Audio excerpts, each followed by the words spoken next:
Welcome to Little Lights. This is a series of honest, relaxed conversations with people that I've met over the years with the work that I'm doing as a way to share something with you that feels really needed right now.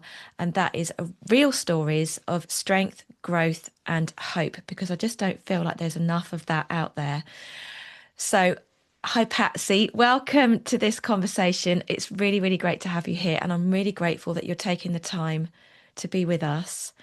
As I've just mentioned, this conversation is just going to be a nice chat with a few questions about your truth, what you have experienced around your healing journey, because it's going to really help those that still may be really in the thick of it or new to this.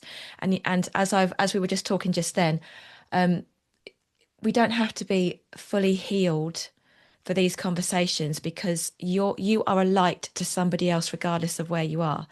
So welcome. How are you doing today? Great. Thanks, Rachel.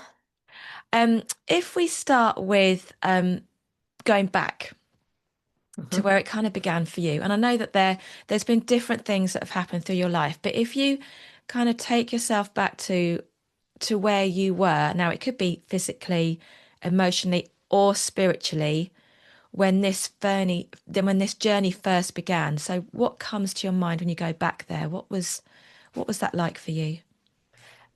Do you mean before I reached out to you? Yeah, right back to the beginning. All right. Well, right back to the beginning, it was 1986 when I was diagnosed with Crohn's. So I've had ups and downs through the years. And since the early 2000s, I had been using EFT Mm, and with great success. But then I had another setback and some more bumps on the road. And when I reached out to you, I had been sick with long COVID for a good year and a half, and I wasn't eating a lot, and I just felt very, very beaten down. I mm, remember reaching out to you and saying to you, I just don't feel like me anymore. yeah. And I was crying. I was at the end of my tether. I felt like I had tried everything, but nothing was working. Mm, And a big turnaround, I think, for me was in your very kind, compassionate way, you said something like, well, you're not going to start to heal unless your energy can resonate on a higher level. And I knew that in my head from all the years of EFT, but just the way you said it, it landed, and I felt empowered that I could do it as opposed to just being stuck in that energy of grief and frustration and resentment. Um, I love that you shared that because sometimes we just need that other pair of eyes or that other mind just to listen to us so that they can either remind us of something that we kind of know, but it's hard to accept or fully acknowledge, or spot the things that we're missing. I was going to ask you, what were you struggling to believe was possible back then? But you've kind of shared that. But if you think about that, if there was because it's going to resonate with other people when they watch this, what were you struggling with the most in terms of, I just can't believe X, Y, or Z is possible for me? I think the reason I was where I was at is because I had had an operation to get rid of a little stricture and I was doing so well and my light was opened up again and then I got that illness and it lasted Yeah. and lasted. So I was struggling to believe that I would ever, um, that I myself was ever going to get better. Other Yeah. people would, but not me. Yeah. And that's really common. And we've talked about this in our sessions that it becomes almost like a protective mechanism. Well, they can do it, but I can't because the amount of pressure we can put on ourselves to continually have to come back from something or be positive is exhausting and it's not always possible. So it was understandable that at that time you might think, well, somebody else can do this, but I can't because you'd had your life open up and then for another reason it had closed back down again. And I think too, the pressure I was putting on myself to get better, Yeah, was constantly feeding that danger signal and putting me into, a fight or flight situation where it wasn't possible to heal because I was in a stress state. yeah. So, um, And that's um, a really wise reflection, you recognize that your body was you, as much as you're trying to think your way out of this, the constant stress was holding you back. It's like having your foot on the brake and the accelerator at the same time. Where when I shifted it to just trying to elevate my energy, then it wasn't so much pressure on me. A really great thing I remember you telling me you told me about a book, and in it there was a chart of emotional states. Yes. Okay, and I copied it and I put it on my fridge. And I whenever I felt like I was not resonating where I wanted to be, I thought, okay, I can do this. What do I need to do to get to a state that's above? I think boredom was the Yeah, that's the tipping bottom point. line. Yes, yes. So, okay, do I need to get out in nature? Do I need to play the piano? Do I need to read a book? Do I need to call a friend? Do I need to tap? And so that felt empowering. And that was such a great step rather than I have to get better. What does my gut feel like? That measurement of energy versus physical symptoms was very helpful. That's brilliant. I wondered if you were going to mention the list on the fridge. Um, Mhm. Now, for you guys that are watching, I'll explain this because it is great. So thank you for mentioning it. It's the emotional guidance scale, which you can just Google. And it originally came from Esther and Jerry Hicks. They you can look them up. I'll just say you look them up. For me to explain it, people are either going to get it or they're not. So the emotional guidance scale, you can print one off, stick it on your fridge like Patsy did, and each emotional state in within your body is a collection of chemicals or vibration, and that is what dictates how our internal environment responds to our life. So Patsy put this list of the scale of emotion on her fridge and made a point of looking at it like she just said and said, right, how do I want to feel today, or where am I now, where do I need to get to? And you just then take small actions to get yourself into a better emotional state according to the chart. Because once you get to, as Patsy just mentioned, level 7 of actually level 8 boredom, somewhere between boredom and contentment, you're at the tipping point where everything gets a lot easier for you to feel a lot happier. But that also then makes a direct change in within the body. Now, the book could well have been, there's lots of books, they wrote lots of books, but The Astonishing Power of Emotions by Esther and Jerry Hicks. And I strongly recommend it. In fact, chapter 1, I do believe, is a really great chapter on I have been diagnosed with a condition. And what do I do about it? So that's a good starting point in that book. So how do you think doing that influenced the way you saw your own healing? It became lighter, Mm, um, more of a curiosity yeah, energy. Oh, I wonder where I'm at. Oh, I'm here. Okay. And then it also invited me to use some of the things that I knew could help. I'm going to call it my nervous system, yeah, my emotional state. Uh, so I need a walk. I'm really feeling it. yeah, With the long COVID, I felt like, and the doctor agreed, it really hit the nervous system hard. yeah, And so my emotions were all over the place. And that was very helpful for that. But yeah. it also, and you pointed out during one of our sessions, in your lovely way, maybe you could look at some of the deep-seated resentment that could be inside you. Um, and I thought, oh, that resonates. And so just getting rid of that icky stuff. I mean, we did lots of tapping on some trauma, medical trauma, Yeah. and grief, and just stuff that was in there that I think you call it gak, or um, that had been sitting there for a while. So that too was really important, just to get rid of some really big stuff. Um, Now, Patsy, I mean, you're fully aware of this stuff and all the things we hold on to and how the mind works because you've been working with EFT for many, many more years than I have done.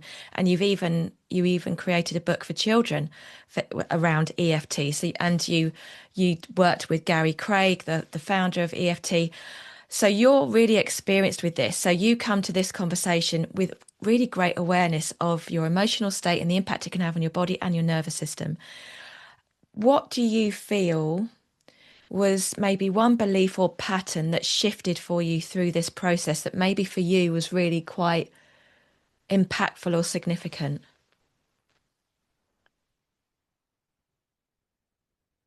One really big Pattern, shift. yeah, like a pattern or a belief that maybe you recognize it at some point on this journey that came up where you're like, yeah, that's really been quite fundamental to how I was seeing myself or my health. Okay. It was actually a friend who pointed it out, and Yeah, I told her my story. And she's actually she works in the healing field, but uh, she said, "Yeah, I've been a victim myself at times too." And I know, I thought, "Whoa, that's harsh." And I thought, "Victim? I'm not a victim. I don't want yeah, to be a victim." And it landed for yeah, whatever reason, maybe because we had rapport, um, although it could have gone the other way.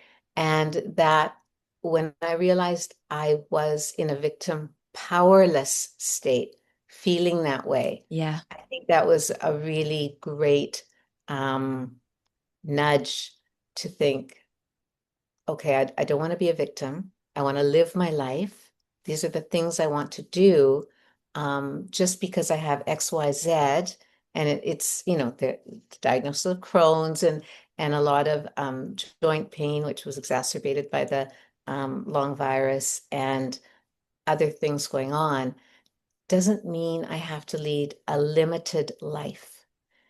And when I came to you, I really wanted to be able, I had canceled a trip to New Zealand, Yes. and I get emotional just talking about it because I was, I want to go to New Zealand, Rachel, and you helped me get there last year. And then this year I went back again. So um, it, and it doesn't mean that I had joint pain. I was the weakest link clamped on the hikes, and I had to monitor my food. I didn't go out to restaurants with people, but that's okay. It doesn't mean that I hadn't overcome what I was dealing with. That's given me goosebumps what you were sharing there. The whole that victim thing, I think most of us experience that at some point when you've had that kind of a diagnosis or you're relentlessly living with some kind of symptoms, but it can creep in. I don't think it's not obvious, and often it is somebody else pointing it out before you'll notice it. And also, that was a great friend because it's not an easy thing to say to someone because they could take offense. But really, She's Dutch, so she's very honest. it's the kindest thing someone can do because when it's named and you realize it's happening, like you said, I am not going to be a victim. And then the whole dynamic can change. Then you can see everything as a possibility rather than some kind of inevitability.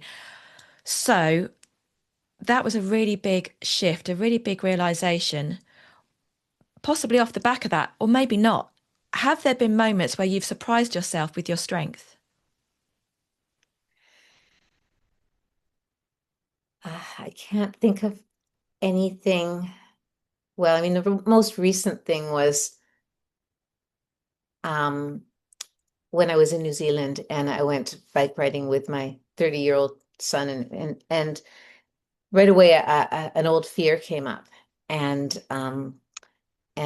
it was I wanted to stop and turn around. It was going downhill in left-hand driving traffic and cars all around, and that's how I'd broken my tooth, and I thought a truck had been running over me. And so when fear comes up, I found, and this is from working with Andrew Radley, but Yes.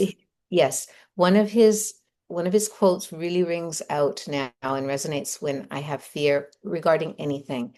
And it's something once felt dangerous to me, and my body or mind is making sure it doesn't happen again. And so now when I feel the sensation of fear, I just go right to that little blurb and I think, okay, this is rooted in the past and I honor it.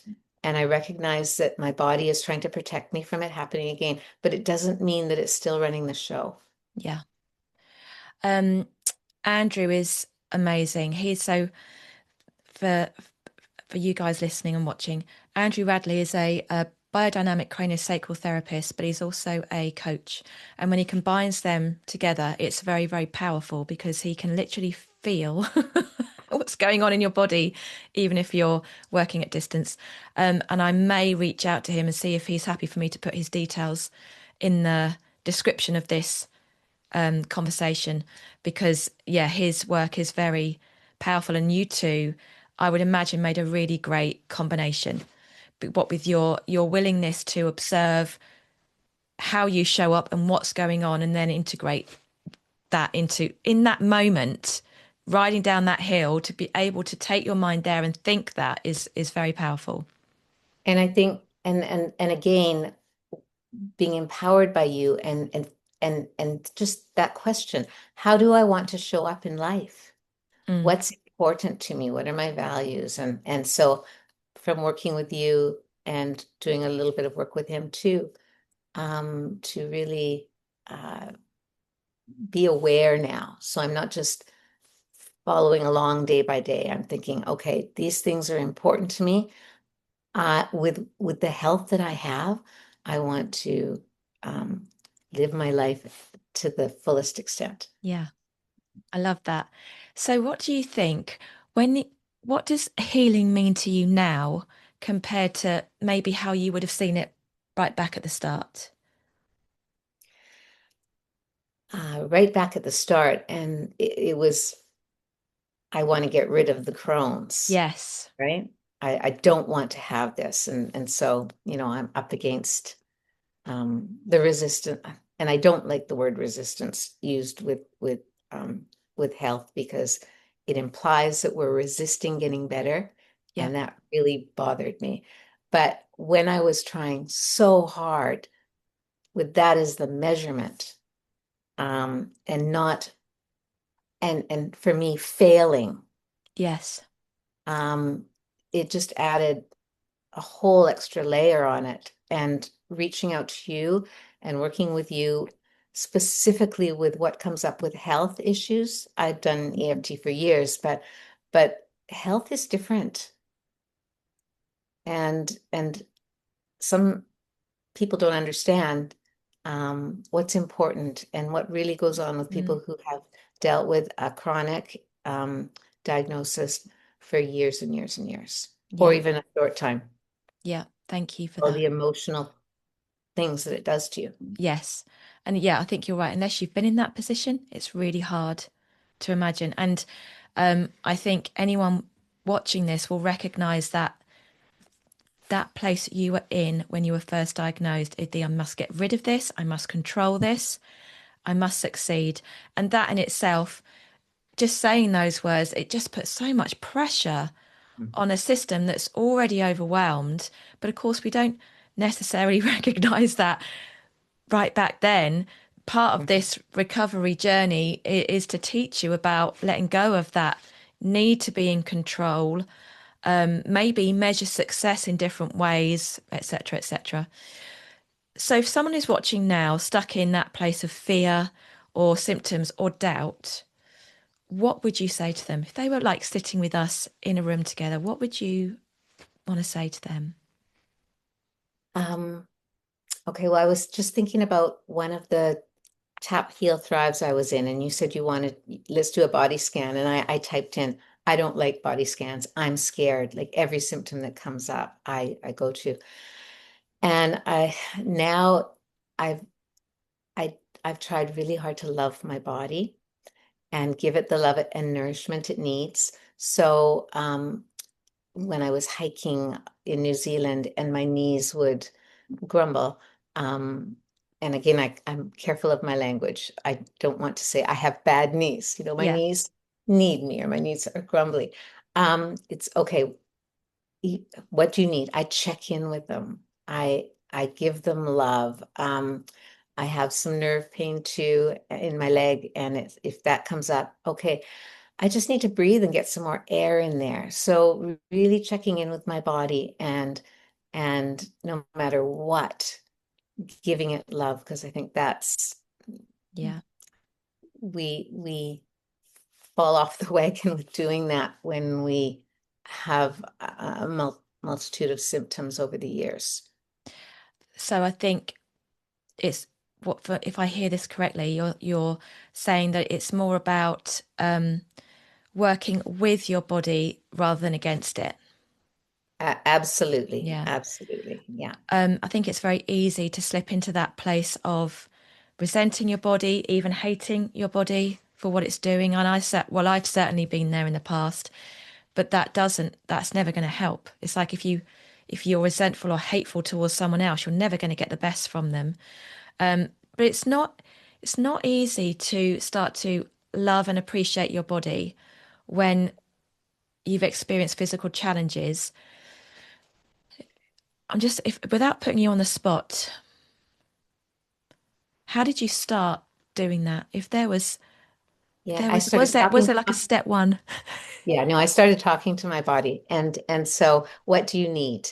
Yeah, And a great example was last year when I went to New Zealand, there was a mountain I had climbed it's a hill, it's not a mountain, but it was 365 meters and I'd climbed it 8 years prior to that. And my goal was to get up it. And so I was with friends who were hikers and I just said, I'll go as far as my knees want to go. yeah, So I just kept checking, how are you doing? We're fine. Let's go for it. Let's go for it. Let's go for it. And I have severe osteo in my knee. So I got to the top. Woohoo. Going down, I was in tears. But again, I just kept checking in with my knees and they said, because I was, as I said, almost in tears. And okay, knees, what do you have to say to me? Just be proud of us. And that's what they were trying to communicate. You did it and just be proud. Don't fear that we're going to get worse. So talking and relieving the fear. yeah. Really, really great advice. Thank you. One last question. What do you wish you'd known earlier on? It could be anything. What do you wish you'd known earlier on?